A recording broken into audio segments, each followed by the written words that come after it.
गया वक्त फिर हाथ आता नहीं, सदा ऐशे दौरां दिखाता नहीं। ये वक्त है जो आपके हाथ से रेत की तरह फिसल रहा है, खत्म हो रहा है।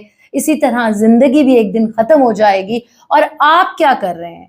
आप अपनी जिंदगी को बदलने के लिए, बदलाव लाने के लिए क्या ऐसे स्टेप्स ले रहे हैं? क्या ऐसे, ये देखें वक्त खत्म भी हो गया है, आपने क्या स्टेप लिया है? तो अगर आप कोई स्टेप लेना चाहते हैं, आपके लिए गिव अवे लाई हूं। और करना आपने ये है कि आपने बताना है, अगर आपको सरप्राइज गिव अवे चाहिए तो आपने बताना है कि इस वीडियो में किस वक्त पे, कितने सेकंड पे एस्ट्रोनॉट आया था। एस्ट्रोनॉट जो कि ये एस्ट्रोनॉट है जो चांद पे जाते हैं। आप भी चांद पे पहुंचना चाहते हैं अच्छे अच्छे गिव अवेज लेके, तो ये एस्ट्रोनॉट पहले जब मैं बात कर रही थी कितने सेकंड पर वीडियो में आया था, जो सही बताएगा और फॉलोअर होगा उसको सरप्राइज गिव अवे